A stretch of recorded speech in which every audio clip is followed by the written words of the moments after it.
Hey everybody, it's Eddie J Crypto. Hope you had an awesome freaking new year, or at least an awesome beginning to your new year. I took a few days off to relax, just chill, but now let's dig in, okay? We've got DCG. As you know, they own Genesis and Grayscale. Well, there's a whole big thing going on between the CEO of DCG and the CEO, one of the Winklevoss twins, right? So Barry Silbert caught a note from Cameron Winklevoss talking about, yo, you gonna make good on this 900 million that you owe our customers? And they just been bickering back and forth for the past few days, right? Somehow, some way, I think one day it'll get settled. But I think DCG, their laundry's out there now. Their laundry is out there because apparently they have a holding. It's called Genesis, and they borrowed money from Genesis. The amount of money I'm not sure of. Not worried about it really. But the fact is they borrowed money from a holding and they have to pay it back, right? Next payment is in May and they haven't missed a payment yet, and they're not expecting to miss a payment going forward. However, if push comes to shove, they actually do have a lot of assets they can sell, including Grayscale. And the last note, or the last resort, would be have Grayscale sell some Bitcoin. Well, about Grayscale, Valkyrie Investments would like to manage Grayscale, and they've put forth a plan to do so. So it's going to be interesting to see how that plays out. Something that goes into looking forward and not listening to all the noise. This is something that I put in the noise bin. I'm going to read it to you because I always get the names messed up. The Federal Reserve, the Federal Deposit Insurance Corporation, and the Office of the Comptroller of the Currency, OCC. So you have the Federal Reserve, the FDIC, and the OCC releasing a joint statement barking about the risks of crypto. Mind you, over the past year, because they were citing the events in crypto over the past year, but over the past year, there have been all kinds of consent orders and MRAs given against banks, consent orders, stuff you have to fix. You done screwed up, go fix that shit, and you're being fined. So there was a whole bunch of stuff like that. I told you the other day, Wells Fargo had 3.7 billion, as a penalty they've got to pay back. Pretty sure they made more money than that 3.7 billion. But anyway, all this is public knowledge. So as you're looking at all these traditional financial institutions get caught out there with all this money, they're going long and hard after crypto. That should not amaze anybody. Pay attention. Pay attention, because I think they're going after crypto because they know crypto is the future, and it's not even the future. It's here and now, and they're having a hard time dealing with it. That's straight up. That's what's up. Now, something else that caught my attention. Solana has shot up 15% in the past couple of days or something like that. That's nice. It shot up because Vitalik Buterin, Ethereum guy, said something nice about Solana. First time, probably ever. Here's the problem, though. If that's all you've got and you pumped up because of that, he's not coming over to Solana to build anything. The problem still exists. You have an unreliable platform, and I'm not saying that I don't like Solana. I think it has a lot of promise.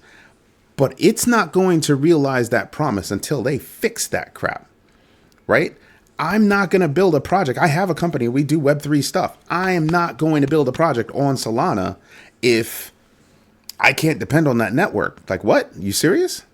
That's like putting on a pair of shoes and not knowing, not if, but when the is going to fall off. You're just hoping it's not today during that big meeting.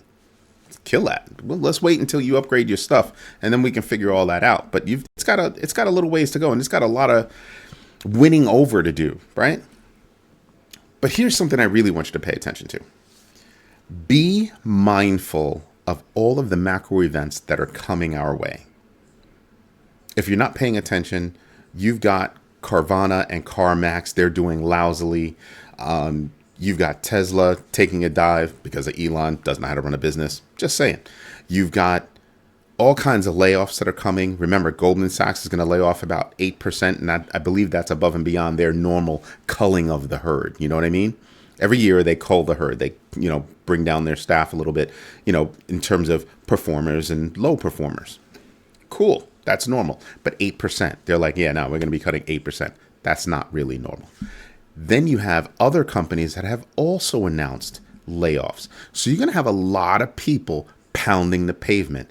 And remember, there were a lot of layoffs going into the end of last year.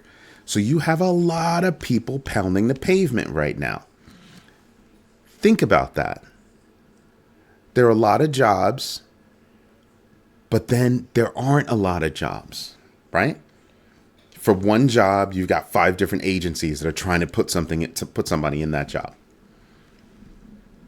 Unemployment went up last week. So you start to realize that, there's a lot going on. The economy it doesn't suck, but there are macro events that are going to affect us. Real estate is taking a hit, right? Just look at how things are going on.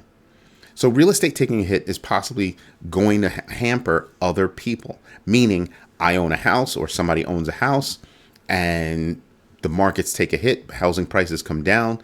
Now all of a sudden I'm underwater because a lot of people were buying real estate to get in on the whole Airbnb thing. Yeah, good luck with that. That's not happening right now.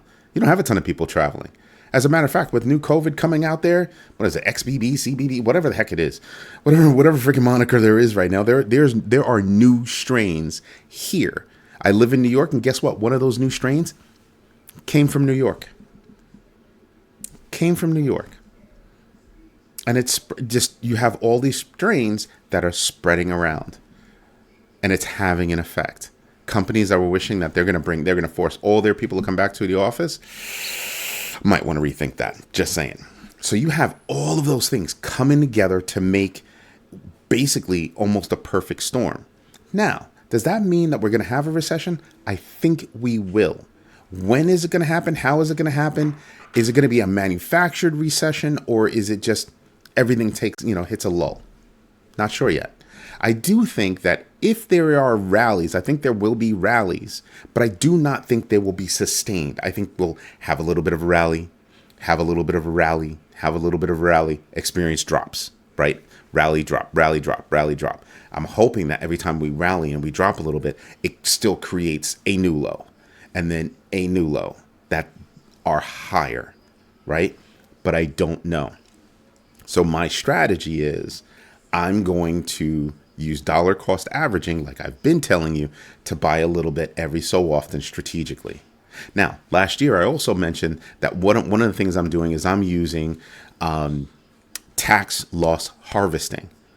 So I went into my digital assets and I dumped almost everything. I'm talking about Polygon, Ethereum, Shiba Inu, Bitcoin. Like I dumped a whole bunch of stuff. And then I rejigged and bought back in immediately, called wash trading. It's legal for crypto, which is what my accountant told me, and not so much for stocks. Don't do that for stocks. But that's what I did, and I'm able to bring down my tax costs and all that good stuff. But I'm paying attention to what's out there. So I bought back in, but I only bought Polygon. Polygon is my Ethereum play, because I think there's more going on Polygon than there is going on, let's say, Ethereum right now. Straight up, that's how I feel. Doesn't mean that I won't invest in Ethereum again. I will, but I wanted to do a little bit of consolidation. So Polygon and Bitcoin are where I concentrated. I had other holdings that are doing fine, so I kept those. HBAR, XRP. Yeah, I'm deep in XRP. Just saying. Just putting that out there. And there are multiple reasons why. Just do some research and we can have a conversation about it. Got a surprise coming, probably about February timeframe. I'll be able to really talk about it, but there's some good stuff coming. Anyway, but pay attention to those macro events. Pay attention to how they can affect the market in general. All right. Don't let all this talk about FTX and Sam Bankman-Fried and all these people talking about how FTX ruined everything. Fine. That's stuff that you can read while you're taking a poop, okay? When you're doing research on your money, pay attention to where the money is and what the money is doing. All that stuff is noise about what happened already. Let's start thinking about how it could hurt the future or how it can affect the future. That's what I'm paying attention to. Anyway, what I really want to get to, because I haven't done it in a while, let's take a look at some numbers. Ooh, I didn't do a couple of things, but that's all right. We'll get over it. It'll be okay. All right. So right now you have the fear and greed index at about 26. It's been in the mid 20s for a while. It even touched 30 for a minute. So I'm still fine. Fear is just fear, not extreme fear. All right. So that's a cool thing. Bitcoin, look at this. Do you see this? Do you see this? This is practically a straight freaking line. Okay? When I told you before we're moving sideways, we're still moving sideways. We're still moving sideways. And I just think that there are a couple of coins that have projects out there that are going to do something, and I think Polygon is going to be one of them. So I went deep on Polygon. Basically, everything that I sold, I basically took about 50-50, put it in Polygon and Bitcoin. Right? That's where I wanted the money, those chunks of money. And then I'm going to DCA over the next year because these are great prices. If things take a dip, I'll just put more budget in. That's what I'll be doing. All right. That's what I'm paying attention to. That's what my kids are doing. We actually just had a conversation earlier about, what's going on and everything. I love Shiba Inu, but it's going to be a minute before things really happen. Am I going to take a few $100s and drop in the Shiba Inu? Of course I am. There are a few coins that I'm buying into hard and heavy. The next set is probably going to be Ethereum, Shiba Inu, going to get some more XRP, and of course, I'm just going to continuously add to the Polygon and Bitcoin bags. Straight up. That's what I'm doing. That's what I'm concentrating on. H-bar is a long shot for me. VeChain is a long shot for me. Why am I interested in those? Because VeChain is the best at logistics. Logistics management, that project has got it hands down. So I'm going to continue to invest in that because logistics is going to be a big deal as we continue moving forward in this market space. Something else that I'm paying attention to in terms of macro events is going to be the idea of, I might as well switch back over to me. Something else that I'm going to be paying attention to as we continue to look forward. Tech stocks. I know it sounds crazy, right? But tech stocks, and they look at crypto as, being a part of the tech stock space. Tech stocks have been oversold. In my opinion, I think they're oversold. Think about this. Microsoft takes a hit. You serious? You serious? They take a hit? Amazon takes a hit? You think they're any tech stock that means something, do you think they're going to stay down? No, they're not. They're not. They're absolutely not. Technology powers the world. Different technologies do different things, but they power the world. Everybody's talking about this whole new chat GPT thing. It's not the first, AI or artificial intelligence technology that's out there. There have been tons, okay? But technology to me is where it's going to be. What kind of problems do we have? What kind of problems we're going to solve? Crypto solves a lot of problems. It creates problems for those that have been lax, those that have been sleeping, like traditional finance. Been sleeping, have not been paying attention. Had a conversation with my brother earlier, and I was like, look at Kodak. Kodak put all the parts together. A Japanese man had figured out, all the parts necessary for digital photography. Kodak put it all together. Wasn't a great product. We're talking about in the 70s. Where's Kodak now? Exactly. Traditional finance slept on things, which is why they're moving big. They're moving really big. So why the Federal Reserve, FDIC, and OCC are crying about crypto, something that I'm paying attention to is not anything that they have to say about the risks of cryptocurrency.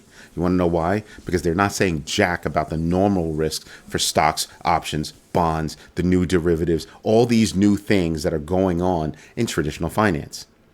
What I'm paying attention to is all of the moves that traditional finance is doing to lay their own future within the crypto space. That's what I'm paying attention to. Check out my old videos. Go to YouTube, check out my old videos. Pretty soon we'll have someplace else for you to go check that out. Just saying, big screen. Anyway, that's the idea, okay? Pay attention to those things that are going to affect your life moving forward. Something else that I'm paying attention to, adoption. I can invest in crypto all the time. My company is a Microsoft partner. I own Microsoft shares. Guess what? I also use Microsoft software and products and services, right? Adoption. That's what adoption is. While I was doing all my transfers, everybody's talking about Bitcoin Lightning and how vast it is, how big it is. That's great if you're doing Bitcoin. It's still slow compared to other things. Algorand is faster, I believe. Stellar's fast. Ripple's fast. Want to know who else is fast? Freaking Polygon. I was transferring from one kind of wallet to another kind of wallet, doing all kinds of things, and Polygon was just zipping along. La, la, la, la, la. Thousands of dollars, just boop, in seconds. Just ding, ding, ding, ding, ding, everything just happening. So I'm looking at how those things can be put forward and used in the real world. Ripple, or XRP is in a lot of places, a lot more places than what people think. These are the things that I'm paying attention to. Don't sleep while, paying attention to the shiny object. Pay attention to what's really happening. If I get you to do anything, I want you to pay attention to what's really happening. I told you last week or the week before last, 35% of tech-savvy people prefer businesses that are actually adopting crypto. That's where they want to be. They want to use their crypto. It starts with them and then radiates out. I want you to take a look at how credit cards got started. We live in a credit-based society now. Crypto slowly moves you back into a cash-based society because you can't do a crypto transaction unless you have the money. Better things for me to be teaching my kids, right? If you ain't got it, you can't spend it. And if you're not spending it, that means you should be making it. I'm paying attention to things that will help build wealth, build assets, and diminish liabilities. I want to control things, not necessarily own things.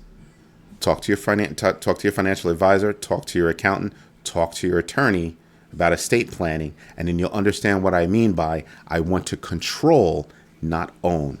And I'll get into that some other time, but you should really pay attention to that. I'm not trying to give you financial advice. I'm trying to share what my journey is and that of my kids so that you get a better idea about how things might be working and how you might be able to use certain things for yourself. But start building your team. Strong ass accountant. And I don't mean one of those old stodgy mofos that, I don't know anything about crypto. No. That's not what you want. You want somebody that understands crypto, understands the impacts, understands the risks, understands what's positive about it, that can actually help you maneuver through it. The next thing, you want a strong attorney. And the reason why you want that strong attorney is because you want to pay attention to what's going on with a trust, with all those kinds of things. What's next that you want? You want all kinds of things in terms of financial planning. And that doesn't mean you have to necessarily deal with a financial advisor, but you have to build your financial knowledge. All right? And I hope I'm helping you with that.